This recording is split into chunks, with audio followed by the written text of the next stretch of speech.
Et salut! J'espère que vous allez bien. Nouvelle mise à jour aujourd'hui, la 2024.20. On se retrouve sur l'écran et puis on va voir ça. C'est une toute petite mise à jour, hein, toute mignonne.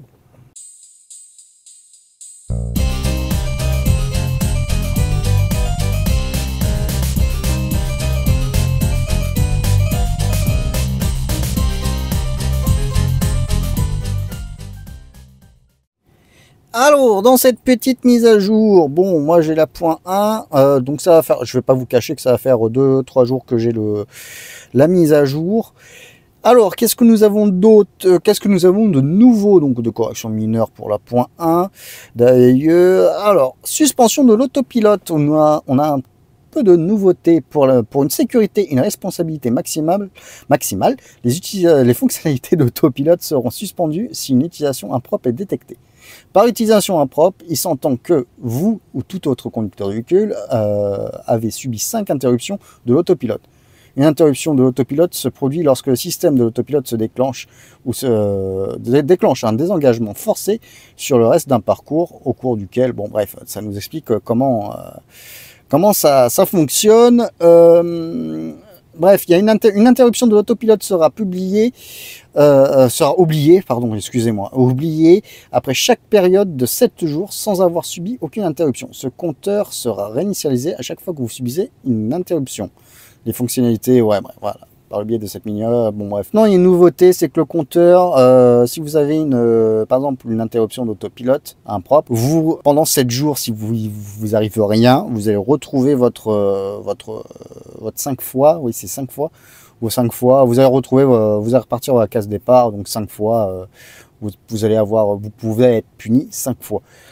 Bref, bon, ça c'est sympa parce que beaucoup de gens étaient un peu dans le flou de comment on récupérait ou pas. Peut-être d'ailleurs, petite fun fact, jour de mon anniversaire, le 27 avril, j'ai eu l'autopilote s'est désengagé de manière impropre, alors qu'il y avait juste du vent, j'étais en pleine ligne droite, donc ça m'est arrivé une fois. J'ai fait un signalement de bug, vous savez, ici, quand on reste appuyé ici, et bah le lendemain ou 2 jours après, je regarde, donc ça m'avait compté une punition, et 2 jours après, après avoir fait le signalement de bug ici, ça avait retourné, c'était retourné aux 5 fois. Donc là aussi on a des améliorations des phares adaptatifs. Les phares s'adaptent désormais au virage devant vous et éclairent encore plus loin lorsque vous conduisez sur autoroute. D'ailleurs il y aura une petite vidéo, j'ai fait le test, il y aura une comparaison avec avant et après. Donc avant j'avais pris des morceaux de ma vidéo où on a testé complètement les phares adaptatifs et avec sur les mêmes portions ce que j'ai essayé, et vous jugerez par vous-même.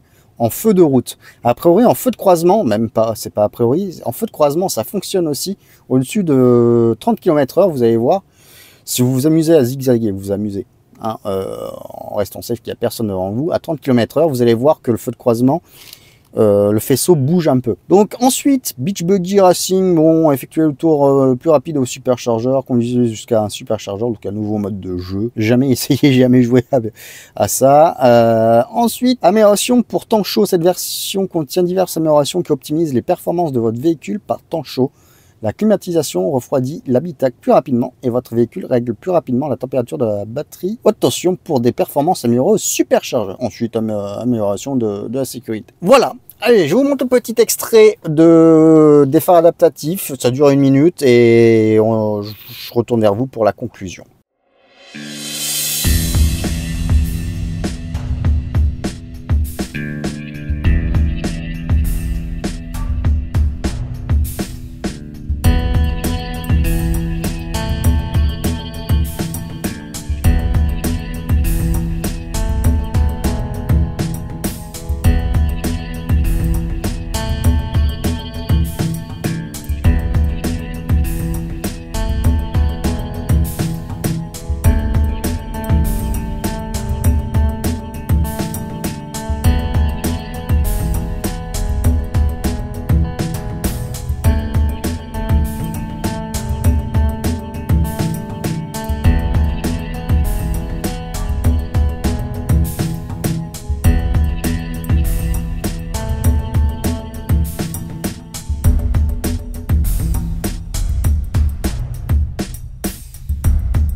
Bon, vous voyez, c'est vraiment une petite... là, aujourd'hui, c'est vraiment une petite vidéo. Il n'y a pas grand-chose à dire. C'est une petite mise à jour sympathique. Voilà, simple, mais on voit un peu de différence. Il n'y a pas grand-chose, mais les phares adaptatifs se sont améliorés. L'amélioration pour temps chaud, voilà, c'est pareil. Bon, j'ai pas vu de différence. Bon, il y a quelque chose. Pour les phares adaptatifs, donc franchement, ça va mieux. Au début, j'étais sceptique à propos de cette option. Mais, bon, c'est de la vidéo que vous avez vue. C'est une vidéo que j'ai postée sur X, anciennement Twitter. Et on voyait souvent pareil sur Twitter, tout ça, des vidéos, mais il n'y avait pas de comparaison. Donc c'était dur de se faire un avis. On voyait pas beaucoup la différence. Là, j'ai essayé de mettre en avant la différence. Vous faites votre avis, mais on voit une différence nettement. À chaud, quand c'est comme ça on conduit, on voit aucune différence. Franchement, enfin, on l'a pas tout de suite la différence. Et pourtant, je conduis souvent de nuit. Ensuite, cette mise à jour, il y a des petits bugs, j'ai l'impression quand même. Quand j'ai été à Bordeaux, je tremble un peu là. Oh, je me déteins. Quand j'étais à Bordeaux voir le Cybertruck, d'ailleurs une autre mise à vidéo, ça c'est une autre vidéo, j'ai remarqué qu'il y a des bugs où bon, je me rabattais après avoir doublé, donc j'ai mis mon clignotant et quand je me suis rabattu, ça m'a déclenché la correction de trajectoire. Comme vous savez, ça se met à biper. Et pour moi, dans cette mise à jour, il y a des bugs sonores en fait. C'est que les alertes sonores sont un peu buggées par moment. Donc là, ça m'a déclenché la correction de voix. Et vous savez, quand ça fait ça, elle se met à sonner. Elle n'est pas contente, la cocotte. Et donc, mais sauf que là, l'alerte sonore, elle était toute basse, mais vraiment toute basse. Et j'ai l'impression que ça sortait de haut-parleurs de côté passager. C'était tout bas, c'était à peine... Bon, et sinon, c'est quand on met la ceinture, vous savez, là, quand on met... Je vais appuyer, je sais pas si vous allez entendre. Ah non, elle le fait pas. Elle le fait pas. Mais quand on monte dans la voiture, vous savez, on se met en mode configuration. On se met, enfin, le siège se met en mode configuration, bref, et puis que ça se met à sonner parce qu'on n'a pas la ceinture. L'alerte sonore avant, elle était forte. Enfin, elle était forte, sans être forte, vous voyez. Elle était là, elle était présente.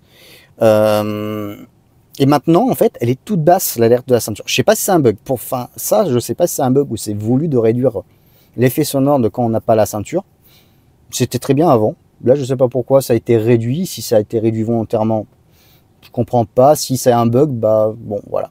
J'ai pas cherché. C'est depuis cette mise à jour que j'ai remarqué ça. Avant, s'il n'y était pas, c'était l'alerte sonore était bien forte, correctement, enfin forte, était audible quoi. Là maintenant, c'est vraiment tout bas. C'est, vous savez, le petit bruit tout doux, tout. Alors, bref, je sais pas bien le faire, mais bon, j'espère que vous voyez ce que je veux vous dire. Et voilà. Donc sinon à part ça, bon, mise à jour fort sympathique. Hein. Les silets essuie-glace a priori fonctionnent mieux. Le peu que j'ai testé, bon, vous voyez, il pleut.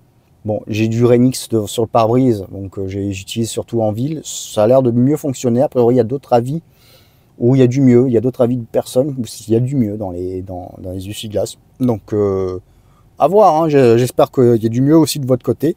Puis voilà. Hein. Franchement, c'était une petite vidéo, hein, simple. C'est pas comme les vidéos de 20 minutes là, comme je faisais, comme j'ai fait la précédente, tout ça. Petite vidéo, petite mise à jour. C'est sympathique comme tout, franchement, bon. Rien à dire. Il y a un bug. Pour moi, c'est des bugs. C'est un signal sonore pour la ceinture qui soit aussi bas. Je sais pas si c'est pareil pour vous en fait. Donc je sais pas. J'ai pas tenté le reboot. Donc je sais pas. J'essayerai le reboot. On verra si ça revient mieux. S'il y a un autre bug, c'est quand je rentre dans la voiture, la musique se lance. Ça me l'a fait pendant le trajet aussi plusieurs fois entre Bordeaux et Limoges. La musique sur Spotify, en fait, elle se coupe. Là, quand je rentre la voiture, quand je suis là tout à l'heure, quand je suis monté, je suis rentré dans la voiture, la musique s'est lancée pendant 2 secondes. Hop, elle s'est coupée, elle s'est arrêtée. Et ici, enfin, vous n'allez pas voir, où le petit bouton play, en fait, il est grisé, il y a quoi que ce soit. En fait, il faut retourner au début de la musique ou passer à la musique pour que ça relance, en fait, la musique. Et pendant que je conduisais, ça faisait pareil, en fait. Ça a fait pareil sur les longs trajets, ça me l'a fait 3-4 fois au moins. Et sur ma playlist personnelle, ça me l'a fait que 3-4 fois. Là, le bug que j'ai quand je suis monté dans la voiture avec une autre playlist, ça me le fait qu'en montant dans la voiture. C'est assez bizarre. Pour moi, il y a des petits bugs. Je pense que c'est des petits bugs. Enfin, surtout là pour la playlist qui s'arrête, enfin la musique qui s'arrête, c'est un bug. Pour moi, c'est un bug ni plus ni moins. Il y a rien qui a changé dans mes habitudes. Bon, c'est un bug. Bref, voilà. J'espère que cette vidéo vous a plu, que cette mise à jour vous a plu. N'hésitez pas à liker et à vous abonner pour plus de vidéos. sur l'environnement de Tesla, et puis plus, si infinité. Hein. Faudrait peut-être que je fasse une vidéo pour l'impression 3D, parce que j'ai fait des trucs bricoles dans la Tesla avec l'impression 3D, puis voilà, pour vous montrer à peu près un peu d'autres horizons, mais ça sera toujours Tesla, vous inquiétez pas. Enfin, là, je me suis axé vachement sur les Tesla, enfin sur Tesla, et puis voilà. Donc à une prochaine vidéo, et puis à ciao ciao, bye, tchuss.